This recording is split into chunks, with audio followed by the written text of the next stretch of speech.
Red meat मतलब मुझे नहीं पता एग्जैक्टली बट रेड मीट जब हम खाते हैं तो उसके अगले दिन भी हमको हैवी लगता है कि हम कुछ ज़्यादा खा लिए हैं। मतलब वो डाइजेशन ठीक से नहीं होता या क्या होता है पता नहीं मुझे एग्जैक्टली बट आप बोल रहे हैं कि रेड मीट ही खाना चाहिए। हाँ, फिश बहुत कम खाता हूँ। ओके, क्यों? फिश हेल्दी नहीं होता बहुत ज़्यादा, क्योंकि फिश में हेवी मेटल्स टॉक्सिसिटी का रिस्क है। मतलब मैं जो सुना हूँ ना वो अल्टर हो जा रहा है। पूरा मतलब उल्टा फिश के लिए मैं अच्छा सुना हूँ कि फिश अच्छा होता है, फिश अच्छा होता है, चिकन अच्छा होता है, मीट बहुत खराब होता है। रेड मीट अब उल्टा हो गया टोटल। बहुत सारे सेलिब्रिटीज़ हैं जो वेजिटेरियंस हैं, फिर बहुत डाइट भी करते हैं, मतलब सिर्फ मीट नहीं खाते, बहुत सारे डाइट्स करते हैं। तो उनके लाइफस्टाइल कैसे होता होगा? उनकी लाइफस्टाइल अच्छी नहीं है। आप तो एक कंट्रोवर्सी क्रिएट कर रहे हैं ना। तो देखिए, मैं फैक्ट रख रहा हूँ, और फैक्ट आप जब भी रखोगे ना तो कंट्रोवर्सी होगा। मुझे जनरल पब्लिक से कोई मतलब नहीं है कौन मुझे गाली दे रहा है, कौन मुझे एंटी हिंदू बोल रहा है, कौन बोल रहा है प्रो मुस्लिम है, प्रो इस्लाम है।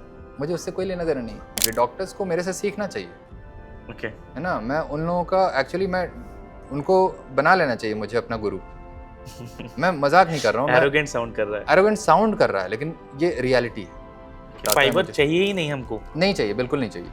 आप फाइबर खाते हुए हेल्दी रह सकते हो, लेकिन एक बार आप सिक हो गए, बीमार हो गए, आपका गट अगर इफेक्ट हो गया है तो आपको फाइबर डेफिनेटली हार्म करेगा। मैं बोलता हूँ कार्डियो नहीं करना है, वेट ट्रेनिंग करना है। बोलता फाइबर नहीं खाना है, कार्डियो करना ही नहीं है। नहीं, कार्डियो तो करना ही नहीं चाहिए, बिल्कुल नहीं करना चाहिए कार्डियो। बहुत कुछ जानने को मिला, मेरा थिंकिंग चेंज हो गया, कुछ तो चेंज हो गया।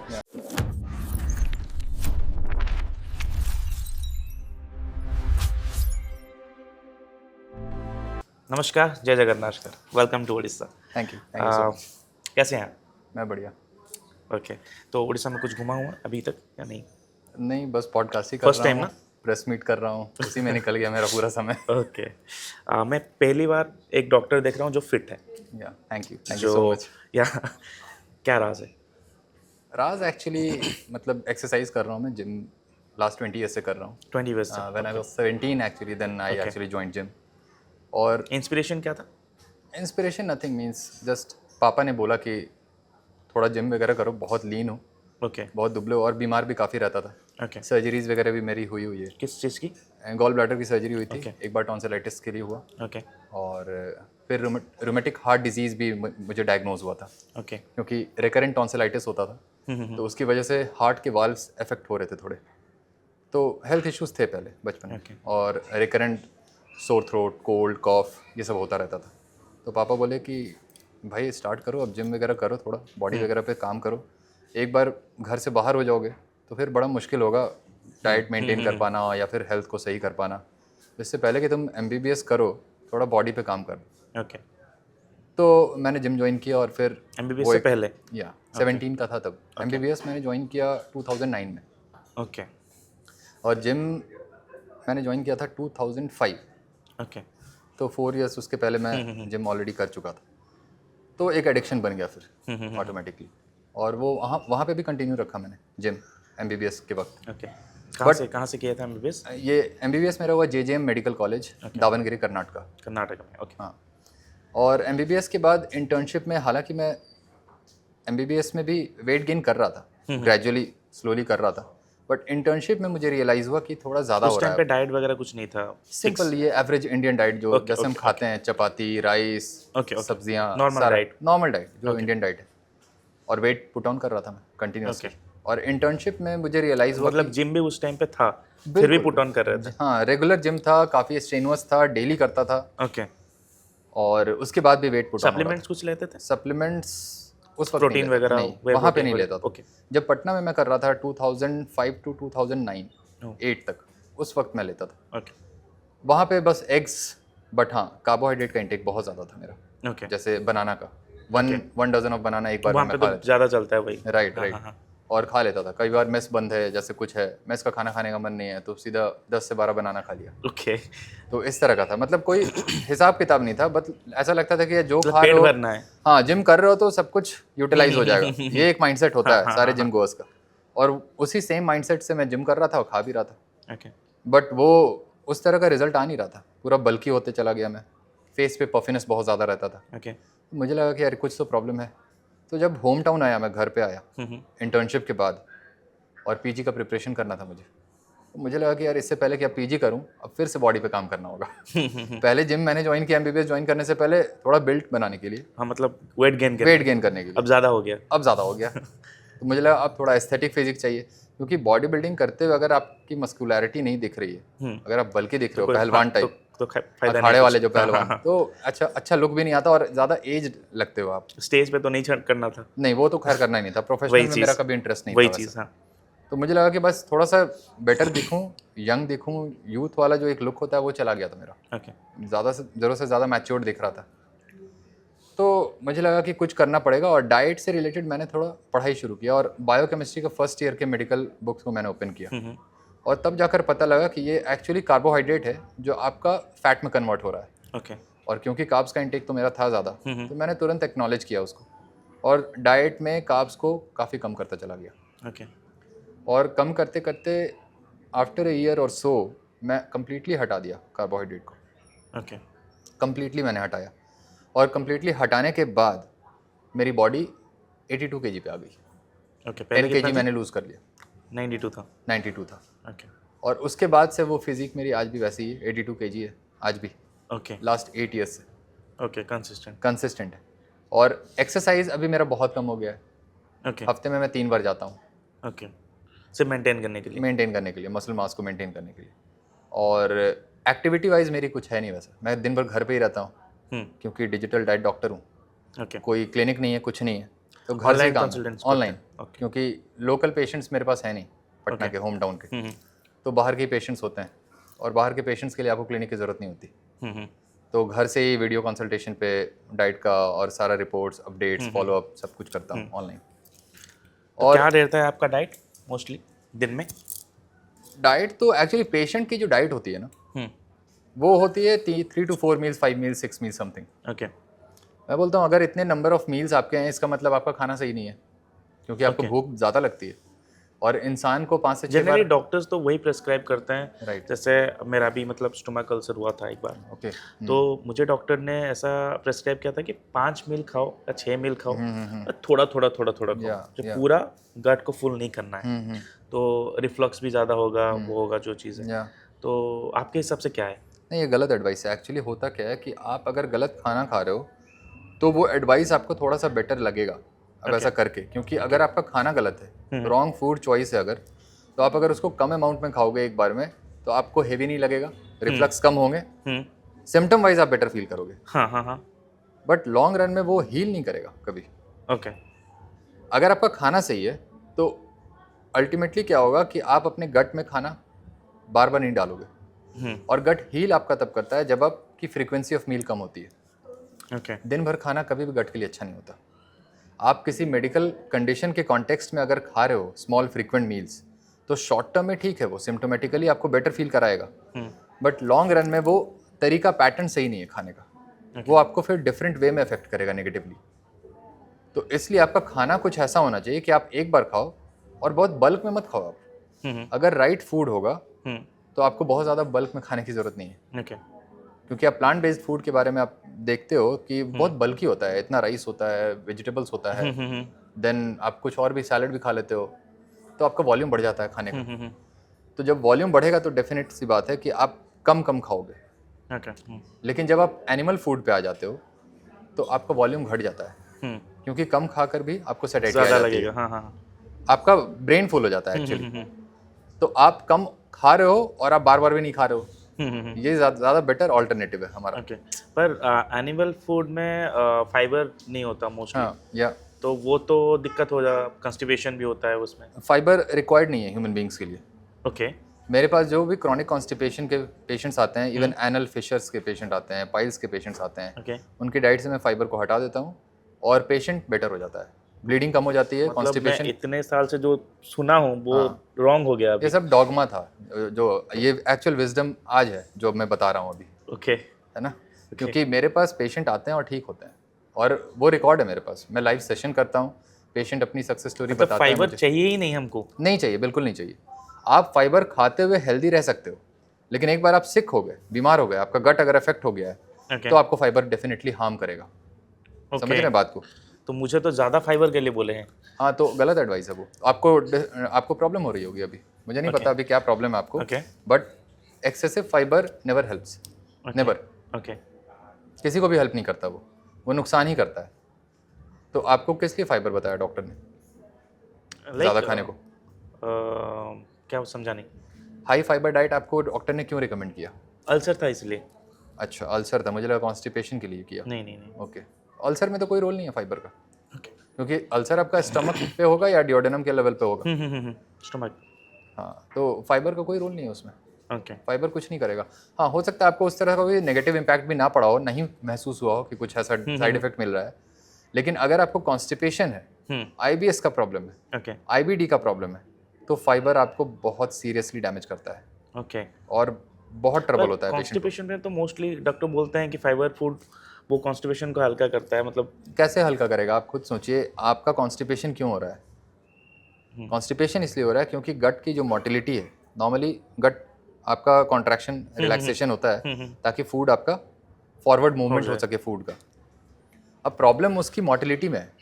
प्रॉब्लम ये नहीं है कि आप फाइबर नहीं खा रहे हो। अगर आपका गट मोटाइल अब नहीं है, उस तरह से सही रेगुलर इंटरवल पे कॉन्ट्रैक्शन रिलैक्सेशन नहीं हो पा रहा स्मूथ मसल्स का जो स्मॉल इंटेस्टाइन में है, तो आपको कॉन्स्टिपेशन होगा। तो फाइबर डाल के मोटिलिटी को आप बढ़ाते नहीं हो, आप फोर्सफुल एक्सपल्शन कराते हो, क्योंकि इरिटेंट होता है फाइबर। और गट को इरिटेट जब करेगा तो फोर्सफुली वो बाहर निकलेगा। और कई बार क्योंकि कॉन्स्टिपेशन के पेशेंट्स बहुत ब्लॉक्ड फील करते हैं, ऐसा लगता है कि कुछ जाम है। हाँ। तो उसमें क्या होता है, प्रेशर बढ़ने की वजह से कई बार ब्लीड करने लगता है, क्योंकि लार्ज इंटेस्टाइन ना बहुत डेलिकेट होता है। उसका जो वॉल होते हैं ना बहुत डेलिकेट होते हैं। तो अगर प्रेशर बढ़ेगा उसमें तो आपका एब्रेजन होता है मैकेनिकल, और वो ब्लीड करता है, और इसीलिए डाइवर्टिकुलाइटिस एंड डाइवर्टिकुलोसिस दोनों प्रॉब्लम आते हैं फाइबर की वजह से। तो जितने भी पेशेंट्स होते हैं इस तरह के, डाइवर्टिकुलाइटिस या फिर डाइवर्टिकुलोसिस या फिर इवन पाइल्स, हिमोरॉइड्स जिसको हम बोलते हैं मेडिकल टर्म में, और आपका फिस्टुला, इसमें फाइबर आप लेंगे तो आपकी सिचुएशन और वर्स हो जाएगी।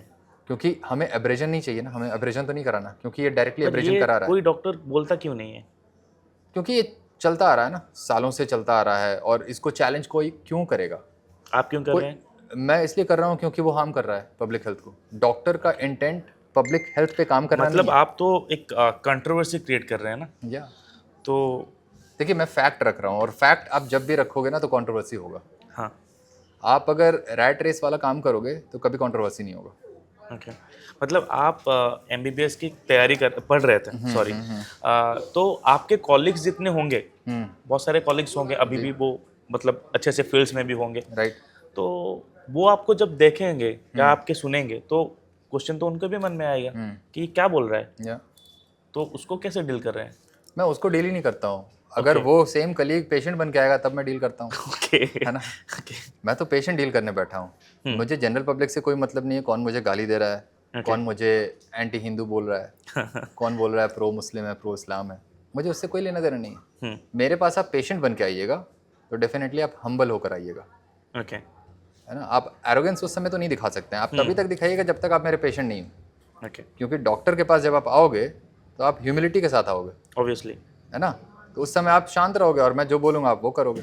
उस समय लोग करते हैं। तो जब तक मेरे कलीग मेरे पेशेंट नहीं है तब तक मेरे कलीग मेरे बारे में क्या सोचते हैं मुझे कोई मतलब नहीं है उससे, या कोई भी क्या सोचता है। पेशेंट जब मेरे पास आता है तो मुझे उसके लिए सिंपैथी होती है कि अब मुझे इसे ठीक करना है। तो पेशेंट जिस समय अपने लिए सोच लिया मैं उसके लिए सोचता हूँ, और बाकी मैं किसी के लिए नहीं सोचता हूँ। बहुत सिंपल है। आपके प्रोफाइल में लिखा था कि आप हाइपर कार्निवोर हो, या मतलब आप वेज खाते ही नहीं हो? नहीं, हाइपर कार्निवोर का एक्चुअल डेफिनेशन आप देखेंगे ना तो उसका मतलब होता है हाइपर कार्निवोर का ज्यादातर मीट रहता है। या 70% आपका मीट रहेगा, एग्स रहेगा 70% से ज्यादा। रिमेनिंग 30% आपका प्लांट बेस्ड फूड आइटम्स हो सकता है, बट एक्चुअली मैं उससे कहीं ज्यादा खाता हूँ। मेरा 90-95% मीट एंड एग्स होता है। मैं सिर्फ 5% प्लांट बेस्ड फूड आइटम्स खाता हूँ, जैसे थोड़ा सा क्यूकम्बर खा लिया या कभी थोड़ा सा फ्रूट्स खा लिया। और बहुत कम अमाउंट होता है वो, ऑलमोस्ट नियर जीरो है, नियर जीरो है वो। कौन से मीट खाते हैं आप?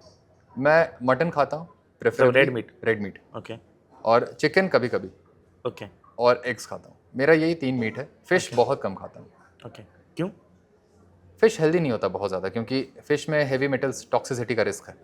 मतलब मैं जो सुना हूँ ना वो अल्टर हो जा रहा है। पूरा मतलब उल्टा। फिश के लिए मैं अच्छा सुना हूँ कि फिश अच्छा होता है, फिश अच्छा होता है, चिकन अच्छा होता है, मीट बहुत खराब होता है। रेड मीट अब उल्टा हो गया टोटली। क्योंकि देखिए उल्टा इसलिए आपको लग रहा है क्योंकि वही एडवाइस बताई जा रही है आपको सालों रेड से। मीट मतलब मुझे नहीं पता एग्जैक्टली बट रेड मीट जब हम खाते हैं तो उसके अगले दिन भी हमको हेवी लगता है कि हम कुछ ज़्यादा खा लिए हैं। मतलब वो डाइजेशन ठीक से नहीं होता या क्या होता है पता नहीं मुझे एग्जैक्टली, बट आप बोल रहे हैं कि रेड मीट ही खाना चाहिए। हाँ, देखिए प्रॉब्लम क्या है ना कि आप जब भी कोई रेड मीट खाता है या चिकन खाता है तो मेरा बस एक ही सवाल होता है, क्या तुमने सिर्फ रेड मीट खाया, चिकन खाया? नहीं, कोई नहीं खा रहा सिर्फ रेड मीट या चिकन। राइस के साथ खाते हो आप या रोटी के साथ खाते हो, यही रहता है ना, सबका यही फॉर्मेट है खाने का। तो मैं कहता हूँ कि जब मिक्स करके आप खाओगे और उसके बाद अगर आपको प्रॉब्लम होती है तो वो प्रॉब्लम रेड मीट का नहीं है, वो प्रॉब्लम मिक्सिंग का प्रॉब्लम है, क्योंकि आपने मिक्स कर दिया चावल को, रोटी को मटन के साथ या चिकन के साथ। आप जिस दिन सिर्फ मटन या सिर्फ चिकन खाओगे आप कभी हेवी फील नहीं करोगे, mark my word. Okay, will try definitely. बिल्कुल, और उसके बाद आपको भूख नहीं लगेगी, बट वो इशू नहीं है। वो तो हेवी लगता है ना, तो भूख ही नहीं लगेगी। हाँ, तो वो हेवीनेस 2 तरीके से होता है। एक, आप ब्रेन के लेवल पे फुल फील कर रहे हो इसलिए आपको खाना नहीं चाहिए, लेकिन आप जो हेवीनेस की बात कर रहे हो ना वो हेवीनेस आता है मिक्स करने से। वहाँ पे आप पेट के लेवल पे भी हेवी फील करते हो राइस और मटन जब खाते हो। मतलब आप डाइट मटन या डाइट चिकन के बारे में बोल रहे हैं या जो मसाले वाला जो होता है वो? नहीं, डाइट के बारे में बोल रहा हूँ। जैसे उसमें क्या क्या डालते हैं आप? मैं प्रॉपर जैसे सब लोग खाते हैं वैसे ही मैं खाता हूँ, टिपिकल इंडियन रेसिपी में। इंडियन मटन करी जैसा होता है वैसा ही? एग्जैक्टली। ओके, उसमें मसाले वगैरह भी रहता है? मसाले से प्रॉब्लम नहीं है।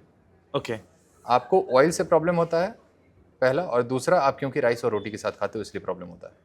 ओके, मसाले से कोई प्रॉब्लम? मसाले से कोई प्रॉब्लम नहीं है। आपको बॉयल नहीं खाना है कोई भी नॉन वेज। ओके, मैं तो खा ही रहा हूँ ना, मैं तो काफ़ी सालों से खा रहा हूँ। मैं कहता हूँ कि भाई कितने साल वेट करूँ अब मैं बीमारी के लिए, मैं तो हेल्दी होता जा रहा हूँ। बीमार तुम हो, तुम दिखते हो बीमार, और मुझे कहते हो कि ऐसे खाओगे तो ये हो जाएगा वो हो जाएगा। मे बी आपका बॉडी का मैकेनिज्म ही अलग होगा कुछ। नहीं, सारे लोग जो भी ऐसे खा रहे हैं ना, इंडिया में तो खैर बहुत कम पेशेंट्स हैं। हाँ, पेशेंट्स खा रहे हैं, और इंडिया से बाहर जो भी इस डाइट को फॉलो कर रहे हैं कोई बीमार नहीं है। एक्चुअली सभी हेल्दी हो गए, डॉक्टर्स लोग, क्योंकि फॉरेन के डॉक्टर्स हैं, उन्होंने ये स्टार्ट किया ये कैंपेन कार्निवोर डाइट। ओके, तो वो जो लोग भी कर रहे हैं ये डाइट, सभी लोग बहुत हेल्दी हैं। सब लोग अपनी ओबेसिटी डायबिटीज़ को ठीक कर लिए इस डाइट में, और अभी कोई प्रॉब्लम नहीं है। बहुत हाई इंटेंसिटी वर्कआउट करते हैं और बहुत फिट हैं 60 ईयर्स में, 65 ईयर्स में, और उनको तो 10 साल 15 साल हो गए खाते हुए। और बहुत लोग ऐसे जो 20 साल 30 सालों से कार्निवोर डाइट कर रहे हैं, कोई प्रॉब्लम नहीं है किसी को। तो मेरा ये कहना है कि अगर आप नॉनवेज खाते हुए बीमार हो रहे हो तो वो नॉनवेज की वजह से नहीं हो रहा है, क्योंकि आप मिक्स करके खा रहे हो। तो बीमार कौन लोग हैं? वेजिटेरियन भी बीमार हैं, नॉन वेजिटेरियंस भी बीमार हैं। तो वेजिटेरियंस बीमार हैं क्योंकि वो रोटी चावल तो खा ही रहे हैं। वेजिटेरियन इंसान और खाएगा क्या? रोटी चावल अगर नहीं खाएगा तो और क्या खाएगा? वेजीज खाएगा कुछ भाई। और नॉन वेजिटेरियंस भी बीमार हैं क्योंकि वो भी रोटी चावल खा रहे हैं। उसका साइंटिफिक रीजन क्या है? साइंटिफिक रीजन यही है कि आपकी बॉडी जो है इतने ह्यूज अमाउंट ऑफ कार्बोहाइड्रेट के लिए नहीं बनी है, प्लांट बेस्ड फूड आइटम्स के लिए नहीं बनी है। आपका लार्ज इंटेस्टाइन का जो सीकम होता है ना, एक सीकम नाम सुना होगा आपने, वो सीकम अब वेस्टिजियल हो गया, नॉन फंक्शनल हो गया हमारी बॉडी में, ह्यूमन बॉडी में, और उसी को हम अपेंडिक्स बोलते हैं। अपेंडिक्स अब हमारी बॉडी में कोई काम का नहीं है उस तरह से, बहुत ज़्यादा सिग्निफिकेंट कोई रोल प्ले नहीं कर रहा है। तो अगर हम फाइबर को हाई फाइबर डाइट या प्लांट बेस्ड डाइट के लिए हम डिज़ाइन होते तो हमारा वो सीकम ही रहता, अपेंडिक्स नहीं हो जाता। क्योंकि आप रूमिनेंट मैमल्स में देखेंगे, जैसे गोट हो गया या काऊ, बफेलो, इन सभी के पास सीकम है बहुत बड़ा, क्योंकि फर्मेंटेशन प्रोसेस होता है इनका गट में। वो वेज मतलब हर्बीवोर्स हैं, है ना। हम हर्बीवोर्स नहीं हैं, हम बाय डिज़ाइन कार्निवोर्स हैं। बट हम दोनों खा सकते हैं, लेकिन खाना नहीं होता है दोनों। आप खा सकते हो दोनों खाते हुए आप जी लेते हो, to some extent for some years आप हेल्दी भी रह लेते हो, लेकिन उस तरह से आप खाओगे तो आप बीमार हो जाओगे, ये श्योर शॉट आप बीमार हो जाओगे। और हम देख भी पा रहे हैं कि जितने भी दोनों चीज़ें खा रहे हैं नॉन वेजिटेरियंस, वो भी बीमार हैं, और जो प्योर वेजिटेरियंस हैं वो भी बीमार हैं। तो बीमार कौन नहीं है? जो मेरी तरह खा रहा है। एक्चुअली बीमार नहीं है कोई, सिर्फ आपको कोई डिजीज नहीं है। मुझे कोई बीमारी नहीं है, और मैंने तो किसी बीमारी के लिए शुरू भी नहीं किया, मैं तो सिर्फ वेट लॉस के लिए मैंने किया इस डाइट को। और आप रेगुलरली हेल्थ चेकअप करते हैं फुल बॉडी का? रेगुलर हेल्थ चेकअप क्यों कराऊंगा मैं? मतलब एवरी ईयर नहीं कराता हूँ मैं। देखिए हेल्थ चेकअप भी ना, ब्लड टेस्टिंग का भी रोल तब होता है जब आपको पता है कि मुझे अब कुछ हो जाएगा, अब कुछ हो जाएगा। हाँ ठीक है, स्क्रीनिंग बोलते हैं उसको, स्क्रीनिंग नहीं, टेस्ट एक्चुअल कराते में हो आप, इसीलिए एनुअल पूछा स्क्रीनिंग। क्योंकि जो बॉडी बिल्डिंग करते हैं, या जो स्टेरॉइड्स लेते हैं, फिर उनका अच्छा खासा डाइट रहता है, वो उनको मैंडेटरी होता है कि वो बॉडी चेक, हेल्थ चेकअप कर दे, क्योंकि कभी आयरन का डिफिशियंसी हो जाता है, मैग्नीशियम का डिफिशियंसी हो जाता है, तो उनको नज़र में रखना पड़ता है। तो आप जैसे मतलब आपका जैसा डाइट है, अभी तो मैं डाइट के बारे में पूछा नहीं हूँ आपको क्या क्या खाते हैं आप, पर आपका आपके हिसाब से जितना भी डाइट है आपका, तो उसके हिसाब से आपका बॉडी में कुछ चेंजेस होगा, या आप चेक करने के लिए कभी सोचे नहीं? नहीं, मैं नहीं सोचता हूँ, क्योंकि अगर आप राइट फूड डालते हो ना सिस्टम में, तो आपकी बॉडी का जो भी पैरामीटर्स है उसका लेवल थोड़ा ऊपर नीचे क्या होता है नहीं होता है उससे मतलब नहीं होना चाहिए आपको। ओके। अगर आप गलत खाना डालते हो तो आपको चेक करते रहना चाहिए कि कहीं बीमार तो नहीं हो गए, और उसके लिए स्क्रीनिंग टेस्ट का इम्पॉर्टेंस होता है। अगर आप खाना सही कर लिए, आप जिस खाने पे ठीक हो गए कम्प्लीटली और बहुत अच्छा फील करते हो आप, राइट फूड है वो आपके लिए, रियल फूड है, उस पर आपको क्यों सालों साल स्क्रीनिंग करना है? मैं ये नहीं कह रहा हूँ आप मत कराओ, लेकिन वो ज़रूरत नहीं है कन्वेंशनल वे में जो हर लोग 6 महीने पे 1 साल पे डायबिटीज़ प्रोफाइल कराते हैं, हाइपरटेंशन के लिए बीपी देखते रहते हैं। अब मैं भी आपको अभी सिम्टम्स नहीं आ रहे होंगे, मतलब मैं नहीं बोल रहा हूँ कि आप Right, God right, grace right, right. कुछ ना हो, बिल्कुल। पर अगर नहीं आ रहा हो, कुछ डिजीज है लॉन्ग टर्म में आता है वो उसका, हाँ। तो अगर चेक कराएंगे तो मे भी निकल जाए। जनरली जो स्क्रीनिंग टेस्ट जो डॉक्टर्स रिकमेंड करते हैं ना, उसमें क्या होता है, आपका डायबिटीज़ को लेकर होता है, लिपिड प्रोफाइल होता है, हाँ लिपिड प्रोफाइल होता है ना, LFT आप कराते हो, RFT कराते हो, renal function test, liver function test, uric acid का लेवल देखते हो, यही सब टेस्ट है, CBC है। मैं कहता हूँ कि आप वो खाना खा रहे हो जिससे ये सारी बीमारियाँ ठीक हो रही हैं। ओके। ठीक है, आपका डायबिटीज़ ठीक होता है, आपका गाउट ठीक होता है, और आपका ब्लड प्रेशर ठीक होता है, आपके सारे डिजीज़ ठीक होती है। तो अब इसको खाते हुए आप एनुअल स्क्रीनिंग क्यों करोगे? ओके, समझ रहे हैं बात को? आप वही खाना खा रहे हो, आपको पता है आप खा रहे हो, आप ऑनेस्टली अगर कर रहे हो उस डाइट को, तो आपको ज़रूरत नहीं है कराने की। ये खाना मतलब आप जो डाइट बोल रहे हैं, कितने दिन में इफेक्ट देना शुरू करता है? इमीडिएटली आता है इसका इफेक्ट, और डिपेंड करता है मतलब अगर मैं आज से शुरू करूंगा तो कब तक मुझे होपफुली आ जाएगा? वो डिपेंड करता है कि आपके सिम्टम्स कैसे कैसे हैं। जैसे कुछ लोगों को सिम्टम्स होता है वीकनेस, लेथार्जी, एनर्जी लेवल बहुत लो रहता है, तो अगर इस तरह के आपके सिम्टम्स हैं ना, तो इन अ मैटर ऑफ डेज आपको वो डिफरेंस फील होगा। जैसे 3 to 4 डेज में आपको डिफरेंस फील होने लगेगा। और अल्टीमेटली क्योंकि डायबिटीज़ जो है वो एलिवेटेड ब्लड शुगर को ही हम बोलते हैं। जब भी आपका फास्टिंग ब्लड शुगर या post prandial PP blood sugar बढ़ता है, उसी को बोलते हैं। तो ब्लड में शुगर कब बढ़ता है? बस 2 रीज़न होता है उसका। एक, जब आप कार्बोहाइड्रेट खाते हो, दूसरा जब आप स्ट्रेस में होते हो। और वो स्ट्रेस किसी भी तरह का हो सकता है, फिजिकल फॉर्म में हो सकता है, आप एक्टिविटी कर रहे हो, या इमोशनल स्ट्रेस हो सकता है। तो किसी भी तरह का स्ट्रेसफुल सिचुएशन होगा तो आपका ग्लूकोज बढ़ेगा ब्लड में। और दूसरा रीज़न, पहला रीज़न मैंने बताया था ऑलरेडी, कार्बोहाइड्रेट खाते हो तब। अब हर लोग कंटिन्यूअसली स्ट्रेस में तो है नहीं, क्रॉनिक स्ट्रेस को हम हटा देंगे अभी। तो उस तरह का एक्यूट स्ट्रेस तो कंटिन्यूअसली नहीं है किसी के साथ। तो नॉर्मल इंडिविजुअल में अगर ब्लड शुगर बढ़ता है तो वो कब बढ़ेगा? बट नेचुरल सी बात है, वो कार्बोहाइड्रेट जब खाएंगे तभी बढ़ेगा। तो जैसे ही आप कार्बोहाइड्रेट को बंद करते हो खाना, तो आपका ब्लड शुगर जब बढ़ेगा ही नहीं तो नॉर्मल रेंज में आ जाएगा। क्योंकि जब आप नहीं खाते हो तो वो नॉर्मल रेंज में रहता है, राइट? जब आप कार्ब्स नहीं खाते हो तो वो नॉर्मल रेंज में ही रहता है, 70 to 110। तो जब आप वो नहीं खाओगे, सिर्फ प्रोटीन खाओगे। पिरामिड के हिसाब से तो हमको कार्ब्स ज़्यादा खाना चाहिए। हाँ राइट, वही तो उसी पिरामिड को तो मैं उल्टा करता हूँ ना। ओके, मेरा काम ही है उल्टा करना सब कुछ। ओके, पिरामिड जो आपका बनाया है उस पिरामिड को रहने दो, लेकिन उल्टा कर दो। जितना एक्सपीरियंस था लाइफ से, अभी तो उल्टा हो गया है अभी, राइट, मतलब जितना मैं आपसे सुन रहा हूँ। बिल्कुल। और इसी उल्टा को करने से सीधा आता है रिजल्ट। ओके, जैसे ही आप पिरामिड को उल्टा करोगे ना, रिजल्ट आपके पास आ जाएगा। तो वही मैं कह रहा हूँ कि जिस डाइट पे आप डायबिटीज़ इंप्रूव कर रहे हो, गाउट, आपका यूरिक एसिड का लेवल इंप्रूव कर रहा है, सारा कुछ ठीक हो रहा है, तो अब आप एनुअल स्क्रीनिंग क्यों करोगे भाई? है ना, समझ रहे हो? Does it make sense? नहीं करना है आपको। आपको शौकिया अगर कभी देखने का मन है कि भाई क्या चल रहा है मेरा पैरामीटर, एक बार देख लेता हूँ, तो आप देख लो।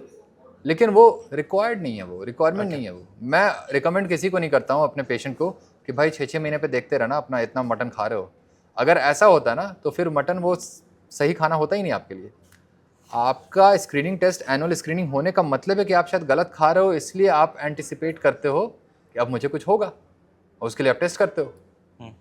और ये पूरी हेल्थ केयर इंडस्ट्री इसी पे बेस्ड है, इसी बिजनेस मॉडल पे, क्योंकि आप जितना टेस्ट करोगे, लैब में जाओगे, वहाँ पे पैसा लगाओगे, उनका पैसा बनेगा, जो टेस्ट डॉक्टर रिकमेंड करेंगे उनके पास कमीशन जाएगा। तो ये पूरा जो है ना, ये हेल्थ केयर इंडस्ट्री, ये पूरा डीपली कॉम्प्रोमाइज्ड है फाइनेंशियल कॉन्फ्लिक्ट ऑफ इंटरेस्ट से। ये पूरा इसी पे चलती है हेल्थ केयर इंडस्ट्री, और किसी का हेल्थ इंप्रूव नहीं होता है ये सब करके। आप स्क्रीनिंग करके क्या कर लेते हो, डायबिटीज़ डायग्नोज कर लिए, उसका मैनेजमेंट क्या करते हो आप, दवा खाते हो, कार्ब्स खाते हो। तो कौन सा डायबिटिक पेशेंट डायबिटीज से कॉम्प्लिकेशन से बच पाता है? कोई नहीं। टेस्ट बहुत कराया, मेडिसिन बहुत खाई, लेकिन हार्ट अटैक हो रहा है, किडनी फेल कर रहा है, आईसाइट जा रहा है, कैटरैक्ट हो रहा है, ग्लोकोमा हो रहा है, सब कुछ हो रहा है आपको, जो भी कॉम्प्लिकेशन होता है डायबिटीज़ का। मतलब आप बोल रहे हैं कि डायबिटीज़ में मेडिसिन नहीं खाना चाहिए? अगर आप डाइट ठीक कर लिए तो खाने की जरूरत नहीं है। मैं ये नहीं कह रहा हूँ नहीं खाना चाहिए। अगर आपको डाइट नहीं सुधारना है तो आप खाइए ना मेडिसिन। मैं कहाँ बोल रहा हूँ, अगर आपके हिसाब से जो डाइट है वो खाने से मेडिसिन नहीं खाना चाहिए? मेडिसिन की जरूरत नहीं पड़ती है ना, फिर हाइपोग्लाइसीमिया हो जाएगा, आपका ब्लड शुगर लो हो जाएगा। ओके, क्यों आप खाएंगे? जब आपका किसी खाने को हटा देने से आपका ब्लड शुगर अगर नॉर्मल हो जाता है तो आप मेडिसिन आप मतलब एक इंसुलिन पेशेंट अगर आपके डाइट को फॉलो करे, इंसुलिन लेना जरूरी नहीं है? नहीं, किसी किसी केस में ज़रूरत हो जाती है, क्योंकि आपकी डिजीज़ अगर बहुत सीरियस हो गई है, बहुत लंबे समय की है, तो कई बार इंसुलिन को रिमूव कर पाना पूरी एंटायरली मुश्किल हो जाता है। तो हो सकता है डोज कम, लेकिन डोज डेफिनेटली कम होता है सारी मेडिसिन का। मैं ये नहीं कह रहा हूँ कि मैं हर एक पेशेंट के मेडिसिन को बंद करवा देता हूँ, मैं ये सब क्लेम नहीं करता हूँ, लेकिन डेफिनेटली लोड कम हो जाता है। हाँ, मेडिसिन का लोड कम होता है डेफिनेटली हर पेशेंट का, और वही इंपॉर्टेंट होता है। क्योंकि आप मेडिसिन अगर इस तरह से पॉलीफार्मेसी करेंगे, 10 से 12 मेडिसिन हर एक पेशेंट खाता है, एक डायबिटिक पेशेंट, क्योंकि डायबिटिक पेशेंट सिर्फ डायबिटीज़ की मेडिसिन नहीं खाता है। डायबिटिक पेशेंट को नींद भी नहीं आती है, वो नींद की भी दवा लेता है। डायबिटिक पेशेंट डिप्रेस्ड होता है, वो एंटी डिप्रेसेंट भी लेता है। डायबिटिक पेशेंट को बहुत सारे एबनॉर्मल बॉडी पेन होते हैं, जिसके लिए गाबापेंटीन, प्रीगाबेलिन काइंड ऑफ मेडिसिन चलता है। तो 5 मेडिसिन तो हमारा यही हो गया, और डायबिटीज़ के लिए वो एक मेडिसिन तो खा नहीं रहा है, वो कॉम्बिनेशन में खाता है 3 से 4, तो आपका 8-9 इंग्रेडिएंट तो यही हो रहा है। और भी रहता है, गैस के लिए खाएगा पैंटोप्राजोल। तो आप देखिए, आप हर पेशेंट 12 से 14 मेडिसिन खा रहा है। तो ये हालत है हेल्थ केयर इंडस्ट्री की, और मैं इसी के कोई सुधार क्यों नहीं रहा? क्यों कोई सुधारेगा? सबका घर चल रहा है, पैसा अच्छा बन रहा है। आप देखिए, सिंपल सी बात है, कोई भी डॉक्टर, अगर आपको ऐसा लगता है कि वो डॉक्टर इसलिए बना है क्योंकि वो पेशेंट को हील करे, ये इंटेंट नहीं है किसी का। ये मैं फ्रैंकली बता रहा हूँ, बहुत ऑनेस्टली बता रहा हूँ। मैं किसी पर्टिकुलर किसी डॉक्टर को टारगेट नहीं कर रहा हूँ। ये पूरे एंटायर कम्युनिटी की बात है। हर एक डॉक्टर, बस आप उस कम्युनिटी में नहीं जाते? मैं बिलोंग ही नहीं करता हूँ, मैं मानता ही नहीं हूँ कि मैं उस कम्युनिटी का हूँ। मैं अपना इंडिपेंडेंट वर्कर हूँ, बाई सेल्फ एम्प्लॉयड हूँ। मुझे क्या लेना देना है कम्युनिटी से? मेरा काम है डॉक्टर बन के पेशेंट को ठीक करना, वो मैं घर बैठे ठीक कर रहा हूँ। हॉस्पिटल सिस्टम में जा करके मुझे क्यों करना? पर आप भीड़ वाला काम। डाइट किसी को दे देते हैं कि ये खाना है, वो फिर तो आपके पास तो नहीं आएगा ना, उसका तो ठीक हो गया। हाँ, तो मैं, आप सोचो कितना अच्छा इंसान हूँ मैं कि मैं कस्टमर लूज कर रहा हूँ। कैसे चल रहा है आपका दिन? क्योंकि पेशेंट बहुत हैं, बाकी डॉक्टर्स पेशेंट बढ़ा के रखे हुए हैं, और उस पर ही मेरा घर चलेगा अब। ठीक, समझ रहे हैं ना? तो यही बात है, डॉक्टर्स आपकी हेल्प कर रहे हैं। डॉक्टर्स इनडायरेक्टली तो हेल्प कर ही रहे हैं मेरी, और अपनी तो बहुत हेल्प कर रहे हैं कमीशन खा कर है ना? तो यही है, तो प्रॉब्लम यही है कि आपका हेल्थ केयर इंडस्ट्री ना, so called health care industry, आपकी हेल्थ इंप्रूवमेंट नहीं होती है कहीं से भी। आप बस डिजीज़ को मैनेज करते हो, आप अपने सिकनेस का केयर करते हो डॉक्टर्स के पॉलीफार्मेसी पे या सर्जिकल इंटरवेंशन पे, और आप रहते हो बीमारी, क्योंकि डिजीज़ का बस मैनेजमेंट हो रहा है, और उस डिजीज़ के साथ आप पड़े रहते हो। जैसे आपने बोला कि बाहर ये लाइफस्टाइल कॉमन है, डॉक्टर्स के अंदर भी बाहर भी, मतलब जो भी है, तो इसको अडॉप्ट क्यों नहीं किया मतलब हम लोग ने? वही मैं बता रहा हूँ ना कि देखिए, यहाँ पे फाइनेंशियल कॉन्फ्लिक्ट ऑफ इंटरेस्ट है, और हर एक डॉक्टर, क्योंकि पढ़ाई इतनी लंबी होती है डॉक्टर्स की, बहुत करियर जो है बहुत लंबा होता है हमारा पढ़ाई का, और ऑलमोस्ट हम जब तक प्रैक्टिस पे आते हैं, प्राइवेट प्रैक्टिस पे, तब तक मोस्ट ऑफ द डॉक्टर्स का एज 35 हो जाता है। और फिर डॉक्टर को लगता है कि अगर हम ये सब काम करने लगे हैं, सिस्टम के अगेंस्ट बात करने लगे, तो हमारा घर कैसे चलेगा? हम तो पूरी ज़िंदगी इसमें लगा दिए, हमारा इतना पैसा भी लग गया पढ़ाई में, और हमारा पूरा जवानी निकल गया इसमें। अब हम घर चलाएं कि समाज सुधारें? तो मेरे साथ ये था कि मुझे किसी से कोई लेना देना नहीं होता है। मुझे जो अच्छा लगता है मैं वो काम करता हूँ, और मैं टिपिकल इंसान की तरह सोचता भी नहीं हूँ कि इतना एज हो गया अब मुझे शादी कर लेना है, अब मुझे बच्चे कर लेने हैं, तो उस तरह की कोई रिस्पॉन्सिबिलिटी मेरे साथ है भी नहीं। ओके। तो मेरा पेरेंट्स की रिस्पॉन्सिबिलिटी है। Okay. और पेरेंट्स जब तक आपके अच्छे हैं, हेल्दी हैं, तो उनके लिए भी क्या ही आप रिस्पॉन्सिबिलिटी लोगे। पेरेंट्स आपके जब बीमार हो जाते हैं तब आपको लगता है कि हाँ मुझे पेरेंट्स के साथ रहना है। हाँ, मेरे पापा को diabetes last 15 years back diagnose हुआ था। ओके। मेडिसिन नहीं खाते हैं आज की डेट में भी। ओके। तो कोई कॉम्प्लिकेशन भी नहीं है। हाँ, सिर्फ डाइट। HbA1c 5.1 5.2 रहता है नॉर्मल। आपका क्या डाइट रहता है? मेरा डाइट आपका बस वही है, 1 मील लेता हूँ मैं पूरे दिन में। एक बार खाता हूँ बस। ओके। और एक बार खाता हूँ शाम को, खाता हूँ 4-5 बजे। ओके। या तो 24 से 30 अंडे होंगे 24 से 30 अंडे full eggs whole eggs okay, पीला वाले यॉक के साथ। ओके। और अगर जिस दिन एग्स नहीं खाता हूँ उस दिन मटन खाता हूँ। Okay. 1.25 kg 1 kg something. Okay. बस इतना ही खाता हूँ। और उसको खाने के बाद थोड़ा सा कभी मतलब कर्ड खा लिया मसाले के साथ ही वही नॉर्मल करी जैसा होता है। नॉर्मल करी, बस थोड़ा थिक होता है क्योंकि राइस रोटी नहीं खाता हूँ मैं। कसा जैसे बोलते हैं हम लोग। हाँ, थिक वाला। Exactly okay. वही। और उसके बाद थोड़ा सा कभी कर्ड हुआ तो कर्ड खा लेता हूँ। ओके। कभी कभी ऐसा रहता है कुछ फ्रूट्स है तो कभी फ्रूट्स खा लिया थोड़ा सा। बस यही खाना है, क्योंकि आप उतना खाने के बाद कुछ और खाने की जगह नहीं बचती ना। मन ही नहीं करता आपको खाने का, आपको मीठा देखने का मन नहीं करता। पर दिन भर भी तो मतलब भूख लग रहा होगा ना? नहीं लगेगी भूख आपको, यही तो बात है ना। आप अपनी बॉडी को अडेप्ट किए हो इस डाइट पे। पानी कितने पीते हैं आप? पानी का इंटेक मेरा बहुत कम है एक्चुअली। ओके। अभी आज मॉर्निंग में जो मैंने पानी पिया, उसके बाद अभी तक मैं पानी पिया नहीं हूँ। आप विश्वास नहीं करोगे। नहीं कर रहा? नहीं, कोई नहीं करता है उनके सामने। मैं कल पूरे दिन पानी नहीं पिया हूँ 20 घंटे तक। 24 घंटे में ऐसे ही था, खाना भी नहीं पानी भी नहीं। और उसी में मैंने पॉडकास्ट भी किया, सब कुछ किया। ओके। और मैं डिहाइड्रेटेड नहीं दिखता हूँ किसी को भी। नहीं। हाँ, तो प्रॉब्लम यह है कि जब आप अपना एंटायरली आप खाना बदल लेते हो तो आपका सिस्टम। पानी मतलब वाटर इनटेक कहाँ से होता है देन? वाटर इनटेक, हाँ, जो रिक्वायरमेंट है वो भी आपके फूड पे डिपेंड करता है कि आप क्या खाते हो। पर मटन में थोड़ा इतना पानी थोड़ी होता है। पानी नहीं होता है, फैट होता है ना उसमें। हाँ, तो जो आप फैट खाते हो वो वाटर देता है आपको, क्योंकि जब भी फैट मेटाबोलाइज होगा वो वाटर क्रिएट करता है बॉडी के अंदर। ओके। और वही आपको हाइड्रेट करता है। ये बड़ा इंटरेस्टिंग चीज़ है। उसको मेटाबॉलिक वाटर बोलते हैं, एंडोजिनस वाटर बोलते हैं, क्योंकि वो अंदर बन रहा है है ना। CO2 और वाटर बनता है। वो फैट बॉडी के लिए अच्छा है या खराब है? बढ़िया है, वही तो एनर्जी दे रहा है। आप डाइट से कार्ब्स को हटा दिया आपने, हाँ, तो अब क्या खाओगे? एनर्जी के लिए फैट ही खाओगे, क्योंकि ह्यूमन बॉडी प्रोटीन को एनर्जी के लिए यूज नहीं करता। हाँ, तो आपको फैट खाना पड़ेगा। और फैट पे जब बॉडी रन करती है तो वाटर बड़ा बढ़िया क्रिएट होता है, बहुत इफेक्टिवली होता है। वाटर का इंटेक कम हो जाता है, थर्स्ट भी कम हो जाता है। तो आप जितना भी पानी पीते हो इस डाइट पे वो आपके लिए एनफ होता है। आप उससे कंपेयर नहीं करोगे, वो 4 लीटर नहीं पी रहे हो तुम। क्यों हम पियेंगे भाई 4 लीटर? हम जब तुम्हारे जैसा खाना नहीं खाते हैं तो हम पानी भी तुम्हारे जैसा नहीं पियेंगे ना। ओके। तो हर कुछ का ना कॉन्टेक्स्ट होता है, कुछ भी जनरलाइज। कैसा रहता है इसका? बहुत बढ़िया है स्लीप। मतलब कितने घंटे सोना चाहिए मतलब आपके डाइट में? देखिए 6 से 7 घंटे तो मैं सोता हूँ। ओके। और नींद आती है मुझे, बहुत अच्छी नींद आती है। ओके। और उतना आप सो रहे हो तो ठीक है, बहुत अच्छा है। बट अगर आप 4-5 घंटे भी सोते हो किसी काम की वजह से तो इस डाइट पे आप फ्रेश फील करोगे। ये इसका एडवांटेज है। ओके।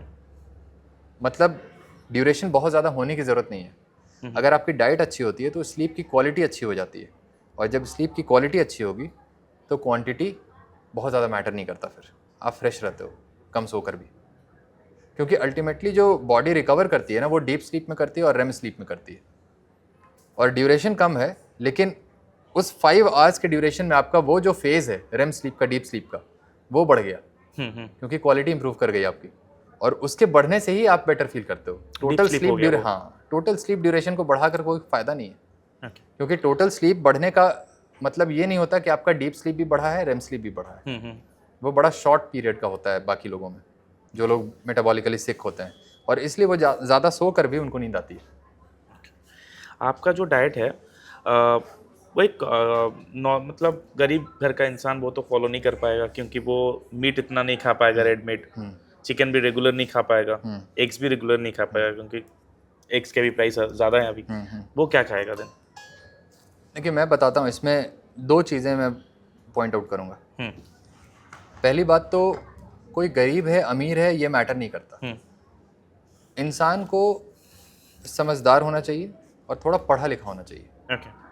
अगर वो चीज़ है और मेरी बात को वो समझता है तो वो मेरी चीज़ कर लेगा, वो कम पैसों में भी। ओके, कैसे?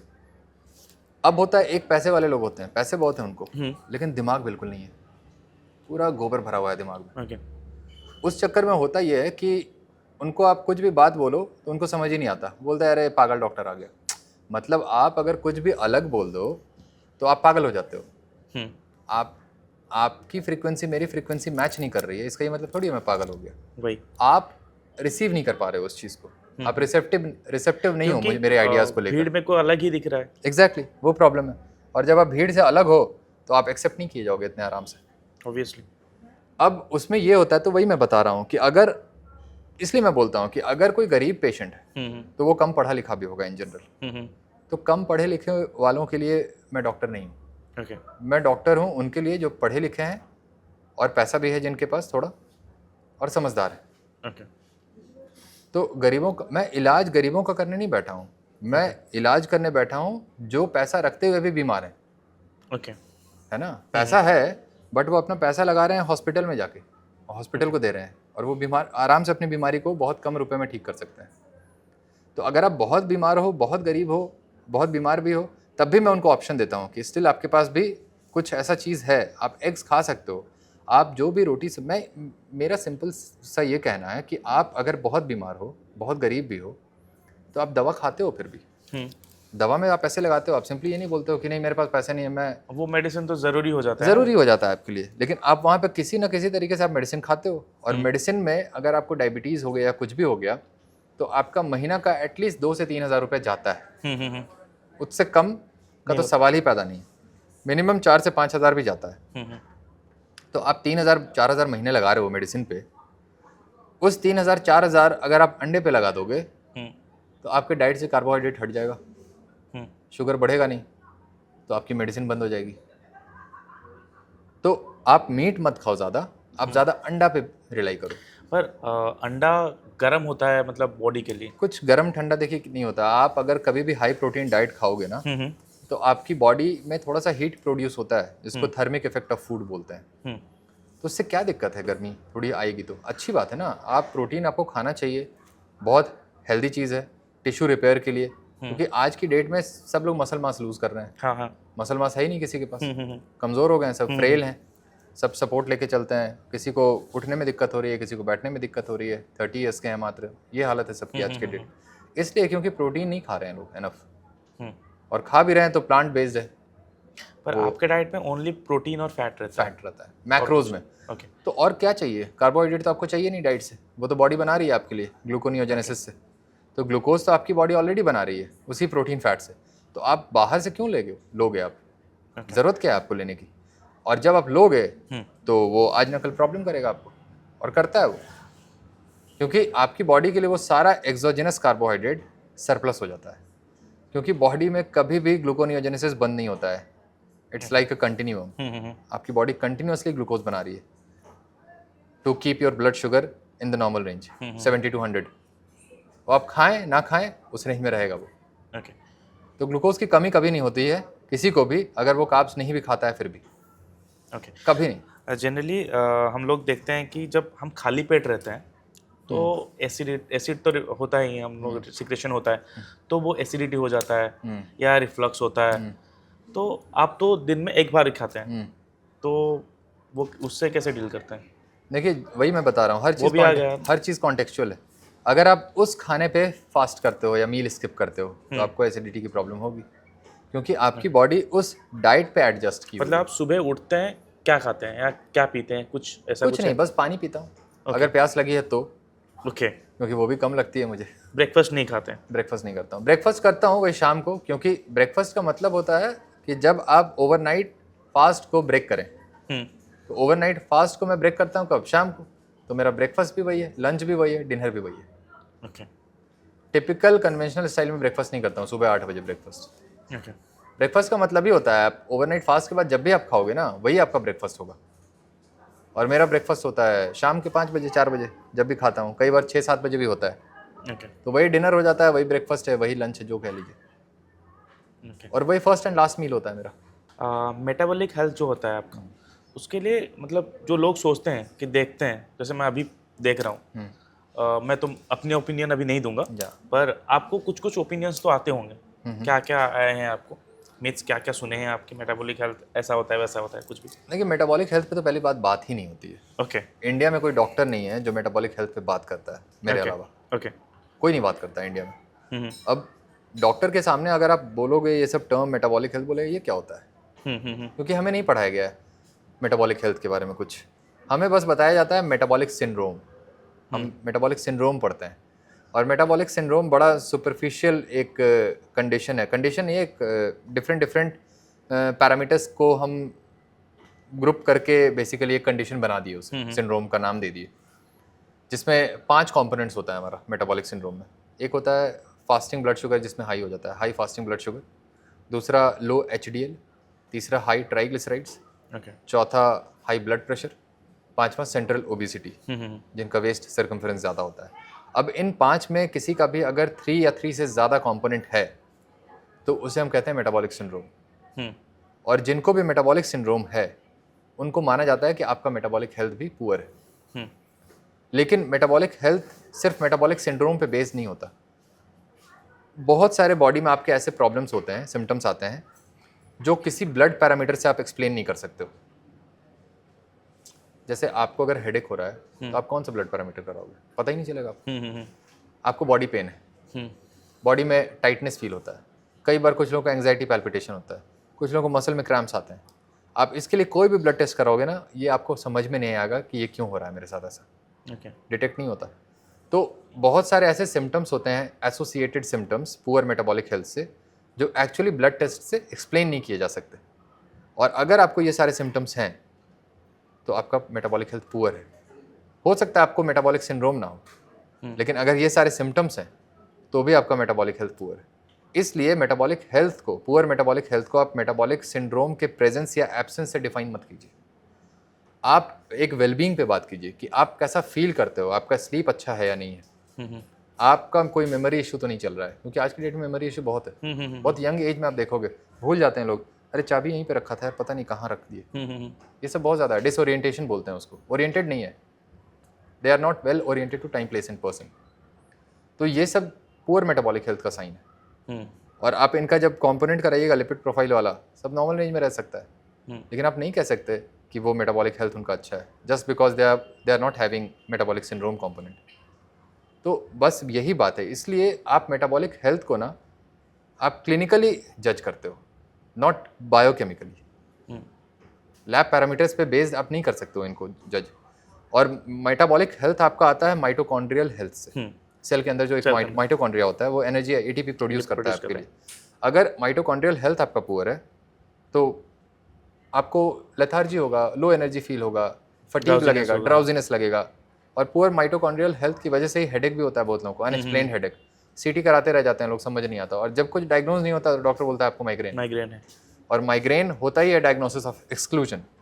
जब कुछ डायग्नोज नहीं होता है तो उसका हम माइग्रेन का नाम दे देते हैं, क्योंकि और कोई ऑर्गेनिक कॉज हमें दिखा नहीं, CT में कुछ पता नहीं चला, तो कुछ तो आप नाम दोगे ताकि पेशेंट को भी बताने को मिले कि हाँ ये टैग ले लो यार अब तुम मेरे से, है ना।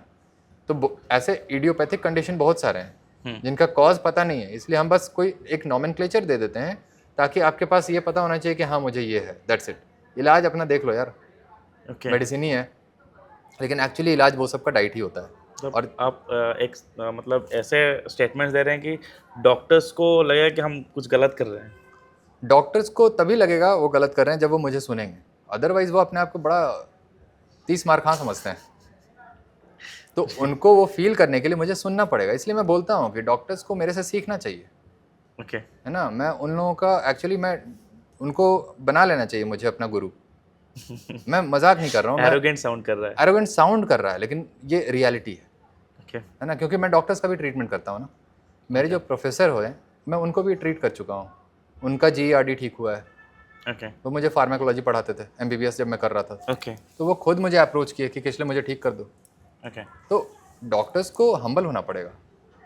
आप एरोगेंट मत होइए, क्योंकि आप समझ रहे हो कि मुझे सब कुछ आता है। नहीं, ऐसा नहीं है, आप भी बीमार हो। मेरा ये कहना है कि एक डॉक्टर आपको हेल्दी कैसे करेगा जब वो डॉक्टर खुद ही अपनी बीमारी के लिए मेडिसिन खा रहा है।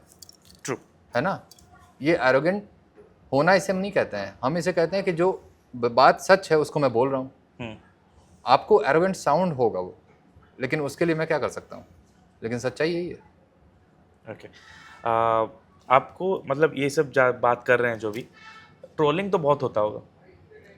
ट्रोलिंग कम होती है अब ट्रोलिंग कम हो रही है, शुरू में ज़्यादा होती थी ट्रोलिंग। ओके अब एक्चुअली क्या होता है ना, जब आप कोई मेडिकल कंटेंट बनाते हो और अच्छे से एक्सप्लेन करते हो, डीप डाइव लेते हो टॉपिक्स में, तो लोग सुनने आते हैं और देन उनको रियलाइज होता है। आपके कुछ पॉडकास्ट मैंने देखे हैं, कुछ आपके कंटेंट्स देखे हैं जिसमें कुछ तो अच्छे हैं कमेंट्स की, हाँ अच्छा डॉक्टर है, सही है, हम लोग ने किया है उनके साथ काम जो भी है, पर बहुत सारे कमेंट्स ऐसे होते हैं जैसे बहुत डेरोगेटरी होते हैं। कुछ आपको एंटी हिंदू बोलते हैं, कुछ बोलते हैं कि मुस्लिम का बच्चा है। तो वो सब चीज़ क्या है, आपको उससे कैसे डील करते हैं? मुझे वैसे कमेंट्स अब आते नहीं है एक्चुअली, पता नहीं आप कौन से वीडियोस में आपने देखा मेरे कमेंट्स में। बहुत पुराने वीडियोस, बहुत पुराने होंगे। हाँ। अभी रिसेंट में कोई नहीं करता वो सब कमेंट, क्योंकि उनको रियलाइज हो गया है कि ये बंदा, एक पॉडकास्ट में मैंने देखा था अभी रिसेंट का। ओके हाँ, उस पॉडकास्ट में होगा आपका, जो मैं ग्रीन शर्ट पहन कर एक पॉडकास्ट कर रहा हूँ, अभिषेक व्यास का नाम है। हाँ उसमें लोगों ने किया है। देखिए गालियां वो लोग देते हैं ना जो मेरे पेशेंट नहीं है। ओके जो मेरे आपको पास एक बार ट्राई कर ले वो नहीं देगा। वो क्यों देगा गाली, वो तो ठीक हो गया। ओके तो दूर दूर से उनको नहीं पता है कि मेरा क्या रोल है इस डाइट वाले में, क्या मैं काम कर रहा हूँ। अभी जब तक आप बीमार नहीं हो, आपको मैं बहुत बुरा इंसान लगूंगा। देखिए आपके पास कॉन्फिडेंस कब आता है पता है, जब आप एक्चुअली हेल्दी होते हो, है ना। अगर जिस समय आप बीमार हो गए ना, आप सारा कॉन्फिडेंस लूज कर जाओगे, आपको दुनिया की कोई भी चीज़ अच्छी नहीं लगेगी, आपको अपने पेरेंट्स अच्छे नहीं लगेंगे, आपको अपने बच्चे अच्छे नहीं लगेंगे, आप खुद को भी अच्छा फील नहीं करोगे। उसको डिप्रेशन बोलते हैं। और जब आपके साथ वो हो जाता है ना, तो आप उस लायक ही नहीं रहते हो कि आप किसी को गाली दो, आप सोल्यूशन ढूंढते हो फिर। और वैसे लोग अगर मुझे गाली देंगे तो वो क्या पाएंगे फिर, कुछ नहीं। तो वैसे लोग आते हैं मेरे पास।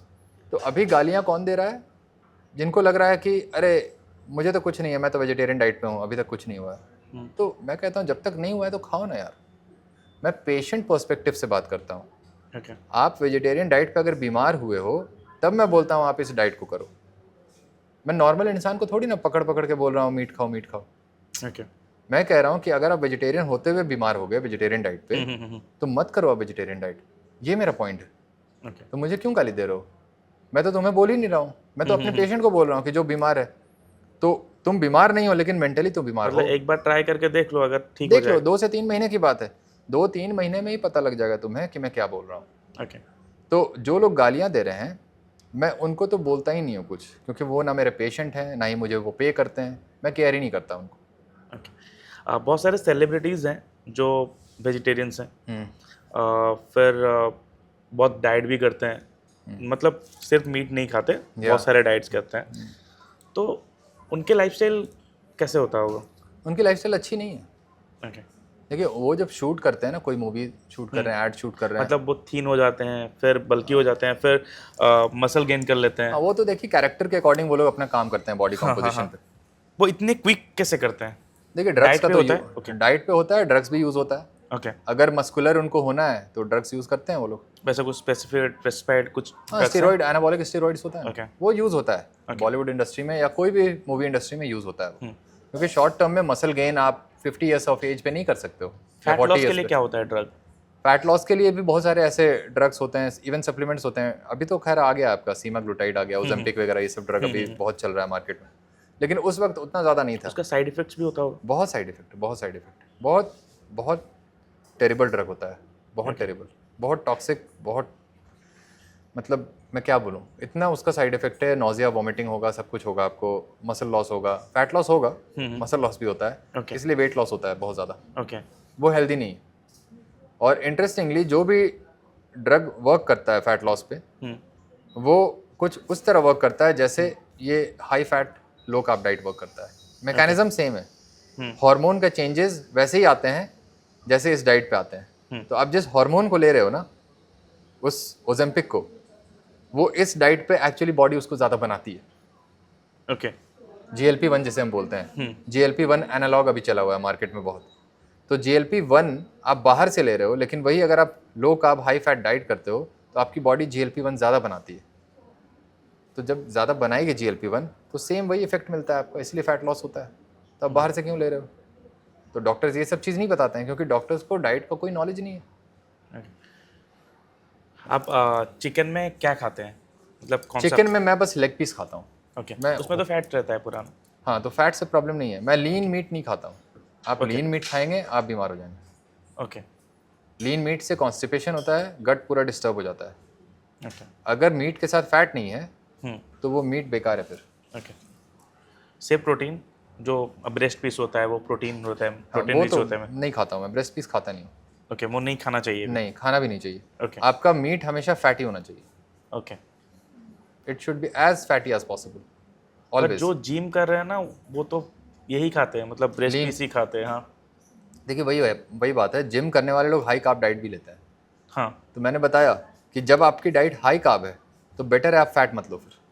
ओके। क्योंकि आप कार्ब्स ऑलरेडी ले रहे हो, तो एनर्जी में आप किसी दो में से एक ही को चूज करो। या तो आप बहुत हाई कार्ब कर लो या तो हाई फैट कर लो। उनका तो लाइफस्टाइल पूरा बैलेंस्ड रहता है। कुछ बैलेंस नहीं है। ओके, वो दिखता बहुत है खराब लाइफस्टाइल है उनका। ओके। डाइट में जो इतना कार्ब्स खाएगा, इतने ड्रग्स करेगा और ओवर ट्रेनिंग भी करते हैं वो लोग। हाँ, तो कहाँ बैलेंस है लाइफ? बस आपको दिखता है कि बहुत मेहनत करते हैं, बहुत रूटीन डिसिप्लिन जीते हैं, अंदर से बहुत कुछ खराब होगा। अरे बस बॉइल्ड खाना कोई डिसिप्लिन थोड़ी ना होता है। कौन कहता है आपको बॉइल्ड खाना है? ओके। वो रिक्वायरमेंट नहीं है। बॉइल्ड खाना खा लिए और दिखा दिए कि हम टेस्ट के लिए नहीं खाते, हम फंक्शन के लिए खाते हैं। तो उसका मतलब नहीं है ना। आप बॉयल क्यों खा रहे हो? आप टेस्ट के साथ खा सकते हो। मीट को खाओ, टेस्टी करके ही खाओ, फैट के साथ खाओ, ज़्यादा अच्छा लगेगा। क्यों ऐसा ब्लैंड खाना खा रहे हो यार? तो ये पूरा मिथ है। पूरा मिथ है वो सब, क्योंकि मसाला नहीं खाना चाहिए। और मैं कह रहा हूँ मसाले से कोई प्रॉब्लम नहीं है। वही तो है ना, बॉयल नहीं खाना है, किसी को जरूरत नहीं है बॉयल खाना खाने की। जिन लोगों को पाइल्स है उनको भी मना करते हैं कि देखिए, अगर कहीं पे आपका कोई लीजन है, ओके, वुंड है या इंजरी हो रखी हाँ, है इंटेस्टाइन के लेवल पे, तो वहां पे अगर मसाला जाएगा तो हर्ट करेगा, बर्निंग सेंसेशन होगा। तो उस कंडीशन में आप मसाला अवॉइड करें। उस टाइम पे क्या बॉइलिंग खाना चाहिए या क्या चाहिए? हाँ, आप कुछ दिनों के लिए आप बॉईल खा सकते हैं, कोई प्रॉब्लम नहीं है। या कम मसाला डालें, बहुत कम। ऐसा नहीं है कि बिल्कुल नहीं डालें, थोड़ा सा डालेंगे तो भी प्रॉब्लम नहीं होगी। लेकिन पूरी जिंदगी विदाउट एनी प्रॉब्लम बॉईल खा रहे हैं, इसका कोई मतलब नहीं बनता है। ओके, पूरा बेसलेस है, सेंसलेस है सर। ओके। एक नॉर्मल इंसान है, उसको कितना टाइम खाना चाहिए आपके डाइट के हिसाब से? मेरे डाइट के हिसाब से देखिए, अगर पॉसिबल है तो आप एक बार खाएं। ओके। अगर आप मेरे जैसा बल्क में एक बार में नहीं खा सकते तो 2 बार में आप अपना रिक्वायरमेंट पूरा कर सकते हैं इजीली। हाँ, कभी भी आप ब्रेकफास्ट ही कर लीजिए। ओके। आप ब्रेकफास्ट कर लीजिए, शाम में खा लीजिए। क्या क्या खाना चाहिए? एनिमल बेस्ड फूड, एग्स होगा, मीट होगा, ओके, और आप पनीर खा सकते हैं, कर्ड खा सकते हैं, मशरूम की सब्जी खा सकते हैं। वेजिटेबल्स में आप सारे वेजिटेबल्स खा सकते हैं, पोटैटोज वगैरह छोड़कर, जिसमें कार्बोहाइड्रेट नहीं होता है ज़्यादा। लेकिन यही बात है ना कि जब आप नॉनवेज फूड इतना खा रहे हैं तो वेजिटेबल का रिक्वायरमेंट कम हो जाता है। अगर आप वेजिटेबल्स ज़्यादा खाएंगे इस नॉनवेज बेस्ड फूड पे, आपको ब्लोटिंग हो जाएगी, कॉन्स्टिपेशन हो जाएगा आपको। ओके, मतलब मिक्स नहीं करना है? नहीं करना है। आप प्लांट बेस्ड फूड को एनिमल बेस्ड फूड से मिक्स मत करिए, यही फंडा है बस। और या तो आप अगर आप नॉनवेज खाना है तो चिकन खाओ, हाँ, उसके साथ कुछ नहीं खाओ। कुछ नहीं खाओ। ओके। और अगर आप प्लांट बेस्ड फूड खा रहे हैं तो बस प्लांट बेस्ड पे ही रहिए, फिर मीट मत ऐड कीजिए। ये समझ रहे हैं पूरा ट्रेडिशन को चेंज कर दे रहा है। हाँ, ये बैलेंस डाइट का कॉन्सेप्ट पूरा नॉनसेंस है, वही मैं कह रहा हूँ। ओके। ये बैलेंस डाइट कुछ नहीं होता है। अगर आपका कोई एक फूड पूरा न्यूट्रिशन को फुलफिल कर रहा है तो बैलेंस न्यूट्रिशन हो गया आपका। डाइट को क्यों बैलेंस कर रहे हैं? क्यों आप थाली के हर घर को भर रहे हो हर छोटी छोटी चीज़ों से? नहीं ज़रूरत है उसकी। और उतना भरने के बाद भी आपकी बॉडी में न्यूट्रिशन नहीं भर रहा है, खाली है, डिफिशिएंट है आप मल्टीपल न्यूट्रिएंट्स में। इंडिया जो है, इंडिया में मेल्स फीमेल्स सभी लोग आयरन डेफिशिएंट हैं, विटामिन B12 डेफिशिएंट है, B12 हाँ, विटामिन D डेफिशिएंट है। चलिए वो तो खैर बहुत ज़्यादा मैटर नहीं करता है, 12 तो चाहिए। हाँ, लेकिन B12 और आयरन डेफिशिएंसी की वजह से मोस्ट ज़्यादा प्रॉब्लम्स है लोगों को। फोकस नहीं है, कंसंट्रेशन नहीं है, अटेंशन स्पैन बहुत पुअर है, रिएक्शन टाइम इतना ख़राब है, एक्सीडेंट हो जाता है लोगों का। किस समय आपको ब्रेक लेना है, क्लच लेना है, इसके लिए बड़ा आपको अलर्ट होना पड़ता है। और वो सब आपका कॉम्प्रोमाइज़ हो जाता है B12 डेफिशिएंसी, आयरन डेफिशिएंसी में।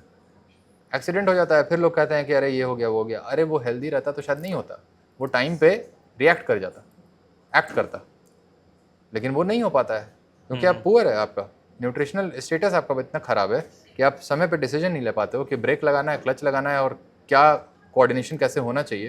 ये सारा कुछ आपका कॉम्प्रोमाइज़ हो जाता है न्यूट्रिशनल डेफिशिएंसी में। आप इन सारी चीज़ों को जब मैं बता रहा हूँ आप समझ पा रहे होंगे मैं किस डेप्थ में बात कर रहा हूँ। और इस डेप्थ में इंडिया में कोई बात करने वाला नहीं है डॉक्टर, एक्चुअली नहीं है, मैं ऑनेस्टली बता रहा हूँ। और इसकी वजह से ये सब प्रॉब्लम है।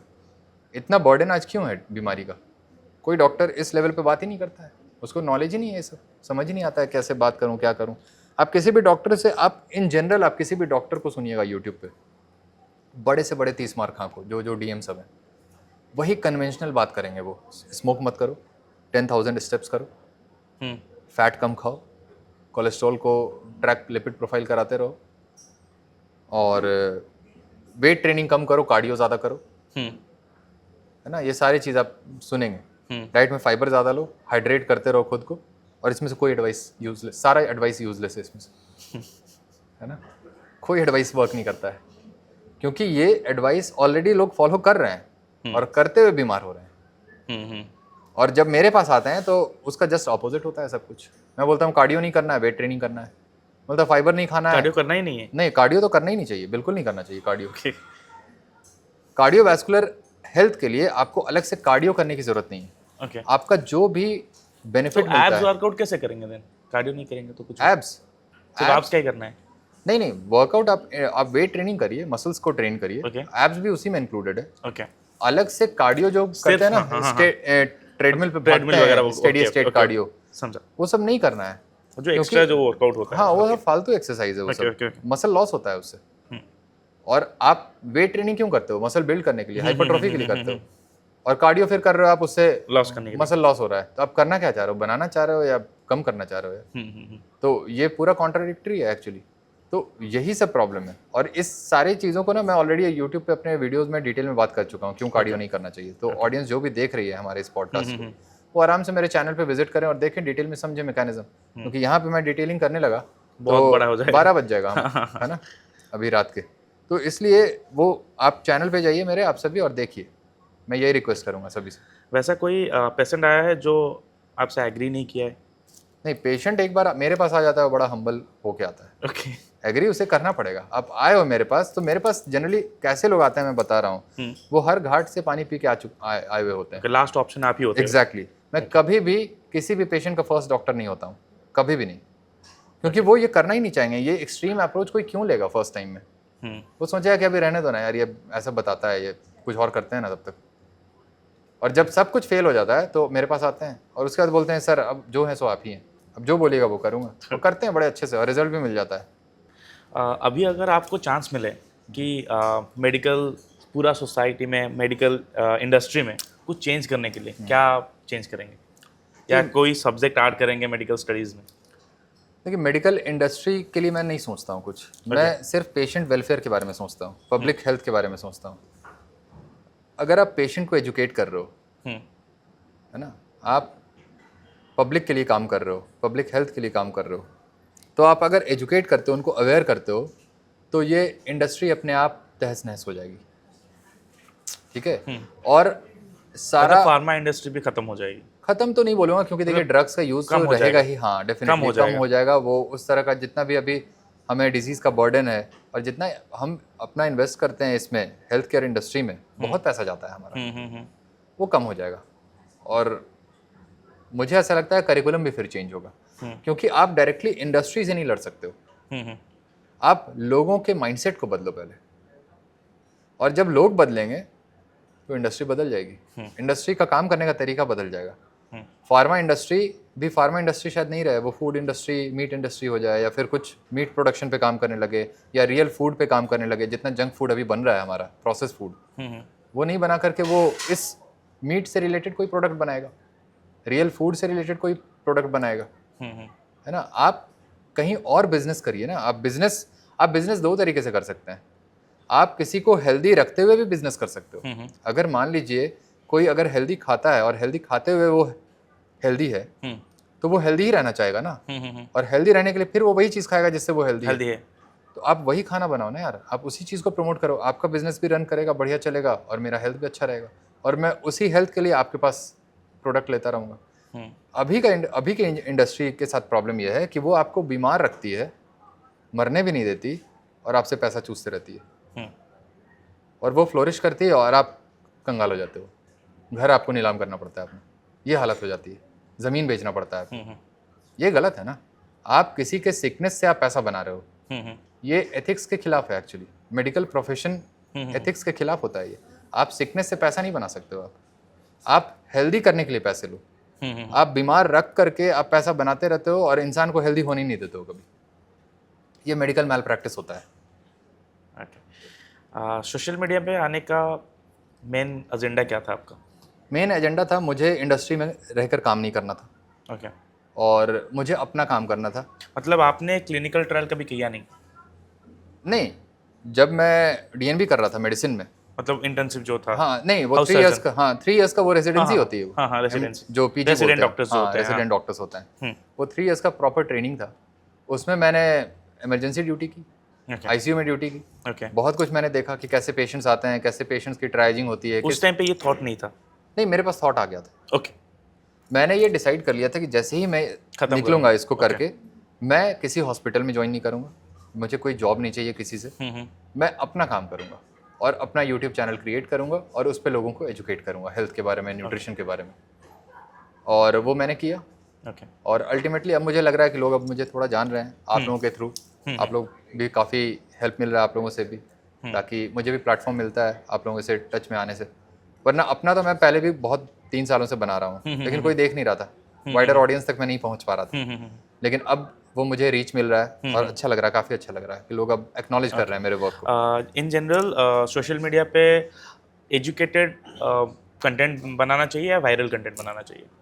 देखिए, सबका अपना अपना ना वो होता है, क्योंकि एजुकेटेड कंटेंट्स वायरल नहीं होता। नहीं होता, टू बी फ्रैंक। एग्जैक्टली। तो मेरा कभी भी ये, मैं ना मतलब चेज नहीं करता हूँ कि मुझे वायरल हो जाना है, ओवरनाइट सेंसेशन स्टार बन जाना है। ओके। मैं उसको चेज ही नहीं करता हूँ। मैं सिंपली वो काम करता हूँ जिससे मुझे सेटिस्फैक्शन मिलता है। ओके। और मुझे सेटिस्फैक्शन मिलता है लोगों को पढ़ाने में, लंबे लंबे लेक्चर्स देने में। ओके।